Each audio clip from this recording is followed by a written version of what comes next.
po sa ating channel ulit. Hello! Miss niyo po ba ako? Charot. Ayan, ilang ano ba ako dito? 2 weeks po yung last upload ko, diba? Ayan. Tapos ganito kasi yun, yung kamay ko, ito. Pinipilit ko po siyang ipahinga kasi nabunog siya. Nabunog na ano, na overwork. Basta, uy, ang sipag kasi nitong kamay na to. Kaya, ang sakit niya po talaga, gusto siya ipahinga. Kasi, ano, masakit siya. Pero, wala.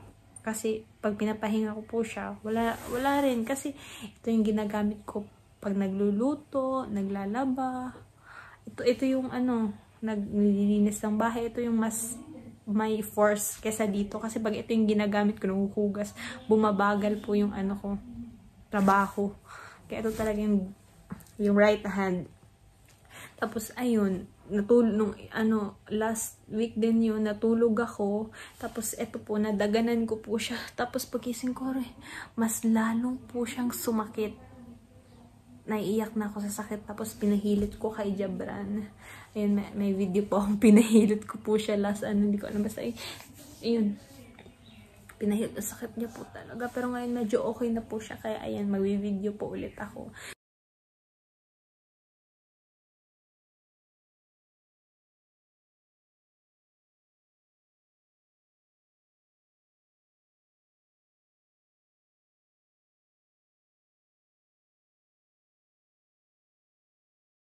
Tapos, yung dito, eto, masakit din po siya. Eto, nangangalay. Minsan, pag natutulog ako, gumaganyan ako. Yung nakahiga ako, tapos dito na side, tapos gumaganyan ako bigla. Kasi ang sakit niya po talaga. Pagkatapos, ano, na-depress din ako. Promise. Bumalik yung, kung ano-ano yung iniisip ko dati. Ako, kahit hindi siya mangyayari, what if, ganito, tapos bigla na lang ako naiiyak. Ang tagal ko ding matulog. 12:00, syempre, parang, yun na yung tulog time ko. Pero, yung pag-iisip ko ng kung ano-ano, umaabot po siya ng 3:00. Tapos kailangan ko pa pong gumising ng 6:00 kasi syempre, almusal nila Jabran, almusal nila mama, kasi pumapasok na si Jabran, si Adel, at saka si Emad sa school. Tapos, ayan, kailangan ko po talagang magising kahit matulog akong 3:00. Kailangan ko talagang gumising ng 6:00. Tapos, ayun, pag may bakante akong oras, pagkatapos kong gumawa ng almusal, pagkatapos ko pong gumawa ng, ano, dito, maglinis, gumawa ng ulam para sa, ano, pang lunch na naman. Ayun, natutulog ako, pinapahinga ko po yung kamay ko. Tapos, minsan talaga, pag wala akong magawa, syempre, meron cellphone naman, diba? Pero, bigla lang po ako natutulala. Tapos, kung ano-anong tumatakbo sa isip ko. Tapos, nung isang araw, last, nung pangalawang chemo na ni mama, bago po siya i-chemo sa pangalawa, nag-iyakan kami ni mama. Kasi yung unang chemo niya, hindi pa siya kaanong nahuhulog yung buhok. So, syempre, parang okay lang, ganun. Tapos, nung,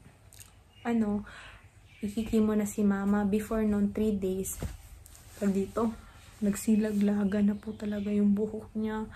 Pag ganyan ni mama, naawa talaga ako sa mukha ni mama. Tapos ayun, naiiyak na naman ako. Nag-iyakan kami ni mama. Syempre, yung best, one of the, talaga nakakapag, sa atin, kasi yung buhok talaga, diba? Kaya ayun, naawa ako kay mama. Sabi ko sa kanya, sige lang, bili lang tayo ng, wig. Kanumanan lang ako kay mama. Gusto ko nga rin ako din magpakalbo eh. Tapos si mama, sabi niya wag daw. Tapos ayan, tapos inaaliw naman siya ng auntie ko, yung asawa ni Chacho kong isa. Sabi niya, yung bakit ka daw na malulungkot? Yung nanay ko daw, ganun din yung buhok. Di ba yung sa atin sa Pilipinas, uso talaga yung mga nanay, maiikli po yung buhok, yung mga ganyan, yung dito lang. Tapos ginaganon, tapos naaliw din si mama. Tapos ayun, sinave na ni mama talaga. Yung ginamitan talaga ng machine. Tapos ayun, wala nang buhok si mother. Nung unang araw lang siya umiyak. Tapos nung pangalawa, okay na siya. Parang, so ayun, nakakaano din po, nakakaawa si mother. Tapos meron ding konting issue sa May selos-selos din, ganito, ganyan. Kaya si mama sabi niya, basta ay ang daming, may mga problema talaga dito, pero private na lang natin. Basta, uy, yun na yun. Nakakawa si mama. Ganito kasi yun. Wag daw i-open. Ganito kasi yun eh. Yung parang may nagselos-selos. Ganito yung mga asawa. Yun na yun. Tapos, si mama, sabi niya na, na ayaw niya na daw magpa-chemo. Kaya naputol na naman. Ito din po yung isang rason bakit hindi ako makapag-vlog. Kasi panay puno po yung storage ng cellphone ko. Tapos ayun na nga po. Sabi ni mama ayaw niya lang daw po magpa-chemo. Ihinto niya lang daw po yung chemo niya. Siyempre nakakaawa naman, diba? Sabi ko, wag mo. Hayaan mo na lang kung anong pagsabihin nila dyan. Basta kung dadalhin ka ni Chacho, let's go. Gumaganon ako. Tapos, ayun, nanghingi din po ako ng advice kay ate from Ireland, kay Madam Rosana, ganito, ganyan. Basta ang hirap talaga. Gustuhin man namin bumalik sa Pilipinas, pero mas mahirap din talaga siguro dun. Hindi ko alam. Wala kang pamasahe, tapos babalik. Ganito, basta. Ay, nako, kung may chance lang talaga, uy. Ayun, basta hayaan mo na. Ano lang to, pagsubok lang to. Basta, please pray lang po talaga na gumaling ng aking Mother Earth. Promise. And, nagda-diet hindi siya nag-diet na talagang konti lang yung kinakain niya. Yung diet siya yung less, walang yung white sugar, yung mga matatamis. Tapos kung yung mga fried, pati yung naka-air fry, di ba? Mga processed food, mga ganyan. Pinagsasearch ko po yan. Tapos yung sabi niya dito, na pwede daw, pwede. Sabaw-sabaw lang talaga, sabaw-sabaw. Kasi mas sabaw siya na, kasi di ba minsan, yung ibang sabaw, di ba, ginigisa muna nila yung mga Ako hindi ko na po siya kinigisa, dinerecho ko na lahat ng para walang oil. Walang, ganun. Tapos konting rice. Ayaw talagang bitawan ni mama yung rice. Yan. Ganto lang ako magsalita, pero mamayang gabi, iiyak na naman ako. I promise. This is life. Wala tayong magagawa. Andito na tayo. This is it. Pansit. Tapos, ayan, mag-shout out muna ako. Wala. Sana nga po, tuloy-tuloy na itong pag-vlog ko. Bahala ng, kasi, diba, may sweldo din ako dito. Sayang din. Okay. Ayan. Hello po. Hi sis. Char. Hi sis Charm. Bakit nag-iba na yung name mo dito? Iba na ba? Or hi sis Charm. Keep safe guys. Napakabait na mo. Kapatid ang daddy mo. Opo, mabait sila. Yung lang talaga, yung hindi. Long, ang ko na. Nagbabackstab na ako sa mga ko. Basta yun na yun. Pray nyo na lang po si mama na shout out po Kuya Jomar Lomor, Ate Sarah Lee, Madam May Mayaw,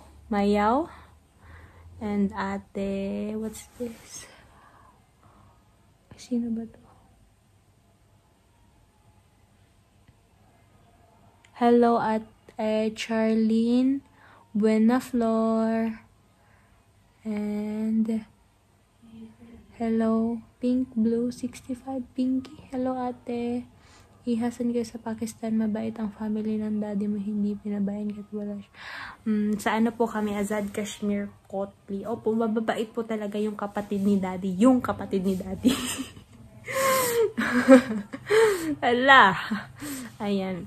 Hello po. Just chill. Pray always. Stay strong. Ala. Hello po, Ate Mariah. Ate Charlene. Kuya Joher. What's that? Pasensya na po talaga. Hindi ko mabasa yung email ng diretso-diretso. Hello po, Ate Johera Barbosa. And hello po, Madam Loida. Hello po. Hello. Hello po, Ate Phil Qatar. Ate, hello, Madam. Hello, Madam Phil Qatar. Kumusta ang first chemo ng mama mo? Yun na nga po, nung unang chemo niya, talaga, sobrang, kasi balik talaga kami sa bahay diretso Hindi po kami nagsistay sa, pero nakaya naman din po ni mama sa awa ng Diyos. Nakaya niya po yung pag-travel, 6 or 7, mga 7. Pero yun nga, iba yung pakiramdam niya sa loob ng sasakyan. Pero, nakaya niya naman po. My mom is strong. Nakaya niya po. Hello po, Madam Lensky Odoya. Thank you. Get well soon, dear ma. Hello po, Madam Ellen Marcelino. Buti hindi nanghihina yung mama mo pagkatapos ng chemotherapy. Ayan, dito na lang po ako mag-reply talaga sa kasi eto, masakit pa rin po siya. Pero eto, medyo okay na po siya kasi hinilot po siya ni Jabran. Yung eto po, ayan, eto, yung medyo hindi pa po siya okay. Kaya pag mag-i-edit ako ngayon, ito po yung gagamitin. Nung first 3 days ng chemo ni mama, suka, sakit ng ulo, nahilo, ganun. Pero, nun, the next days, okay na siya. Tapos ngayon, kalawang chemo niya, yung tiyan niya lang yung masakit. Pero kumakain naman po siya. Jabran ni Camre. Kara? Ala, binigyan daw si Emad ng, akala ko 5,500 po pala yung binigyan. Kaya sabi ko, tawagin si Emad. Tapos sabi ni auntie na binili na daw ng yung 100. Tapos sabi ko, bahayaan mo na yun. Kasi si Emad, pag may binigay po siya sa akin ng pera or kay mama, limbawa, binigyan niya ako ng 1,000, ipatago niya yan. Hahanapin niya po yan after ilang months na. Sabi niya, di ba Api, binigyan kita ng 1,000? Asa na yun? Gumaganon siya. Kaya bahala siya, magasto siya sa 500. Mahal ba ang pakimo sa Pakistan? Kung magpakimo po dito, hindi naman po siya, gaanong mahal. Lang daw dito ay donation. Yung ibibigay nyo po sa ospital. Ang mahal lang po talaga yung pagpunta namin doon kasi ilang oras po kami biyahe, di ba? Gasolina, pagkain, tapos kung ang gasolina siguro nasa mga umaabot po siya ng mga 20,000 ganun, rupees, 20,000. Yun po yung yung sa pag-travel po kami, mas ng gastos talaga. Pero yung sa ospital, itong pag-opera ni mama, naman, mahal po talaga siya nung opera. Pero nung chemo na, pwede ka lang magbigay ng 5,000 or basta depende sa'yo kung magkano ibigay mo. Pero nung first chemo ni mama, 5 po yung binigay namin. Tapos second, 5. Yun. Ayan. Show your pese. Ayan, binigyan siya pa. Hindi pa dahil. Paisa. Paisa. Kaya Paisa. Ayan yung 500 niya. Amen. Tapos, ayun. Yung, PUBG slide yung PUBG na, dara? PUBG, lalaro ko. Tapos, ayun na nga po, yun. PUBG. Aray, nangalay na ako yung besto ko dito. Ako, bye-bye. Bye-bye po. Thank you po for watching. Thank you po, Papa. Bye-bye po ulit. Tuloy-tuloy na po sa itong vlog ko.